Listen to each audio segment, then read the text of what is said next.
Hi everybody, my name is Dr. Tim Baghurst and I'm here representing the Stillwater Area Sports Association of SASA, who've asked me to present on a variety of topics related to coaching and athletics.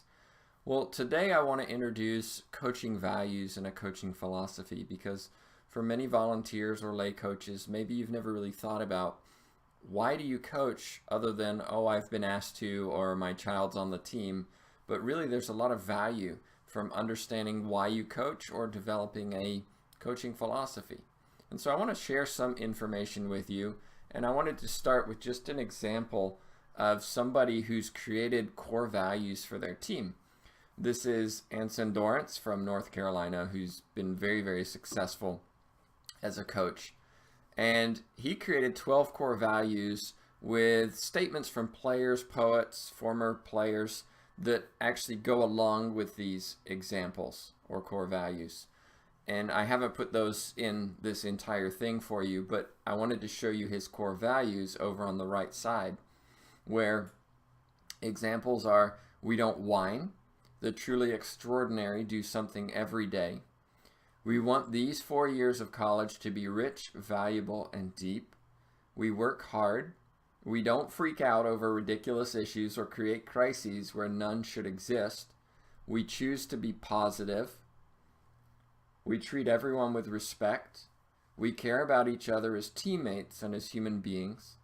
When we don't play as much as we would like, we are noble and still support the team and its mission. We play for each other. We are well led. We want our lives to be never-ending ascensions. And so what he does is he creates examples or quotes from people to go along with those.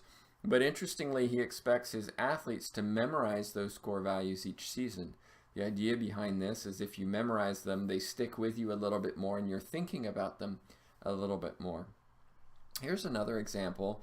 These are the All Blacks. They are the New Zealand rugby team, very, very famous, probably considered the greatest team in rugby throughout history.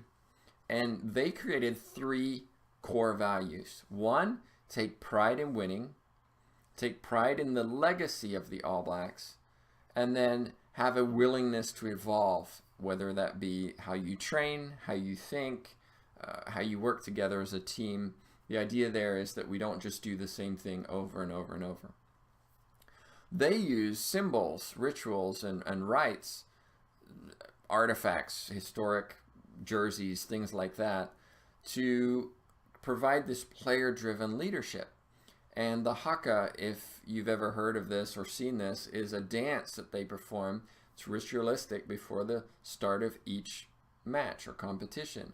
And if you've never seen one, go to YouTube and watch one. It's very motivational. It brings the team together, and it's one of their values.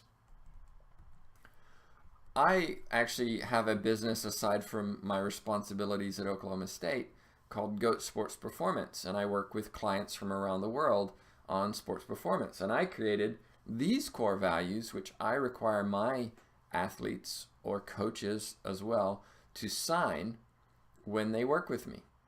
So here they are. I do not complain. I am punctual.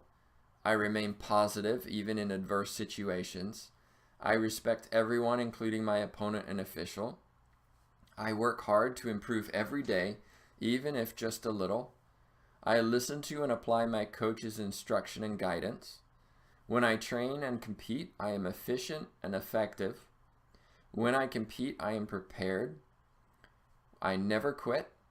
I will be mentally tougher than my opponent. When I win, I'm gracious. When I lose, I demonstrate dignity.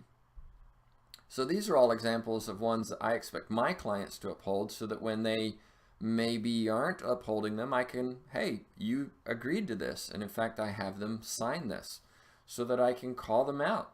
At the same instance, I have a set of core values I give to them, which I sign. They can call me out if they perceive that I'm not living up to those expectations. So how do you actually do this if you're a coach and you want to develop some kind of core values for your team, recognizing that a lot of these are actually lifelong skills or lifelong values that can be applied not just to sports? The first thing you need to do is kind of define and repeatedly articulate or state the desired values. You want your team to buy into this. To do that, you have to be very, very visible in talking about them.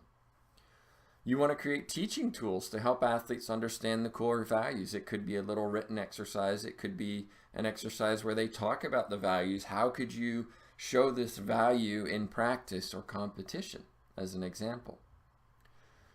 Design specific recruiting and scouting techniques. Okay, if you're a lay coach, for example, maybe this isn't relevant to you, but maybe you do scout. Maybe you are looking to work on a traveling team, or maybe in a high school or college team. Look for those techniques to secure players who hold the same core values. Wouldn't it be a lot easier if those players you're bringing in or working with already have that value within them and you don't have to change the way that they were before?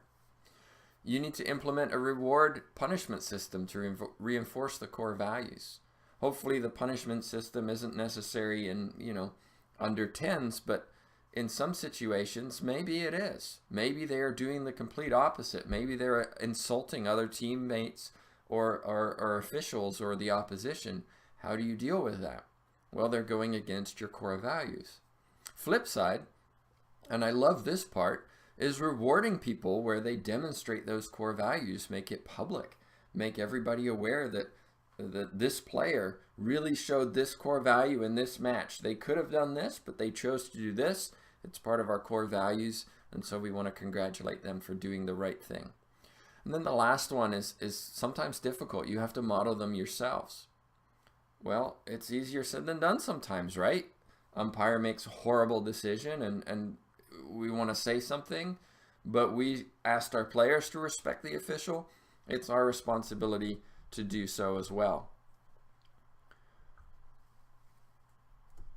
Well, I hope this has been informational. I hope you take something away from this and start thinking about, what do you want to accomplish as a coach?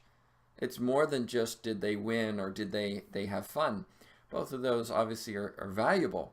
But at the same time, are you teaching them anything beyond that which maybe they can use in their life as they go ahead? Of course, if you have any questions, you can reach out to me. My information is on my website there on the right. On the left is SASA's website if you have any questions for them or interested in maybe coaching or being more involved with SASA. And of course, reach out to them. Until next time, thank you so much for watching.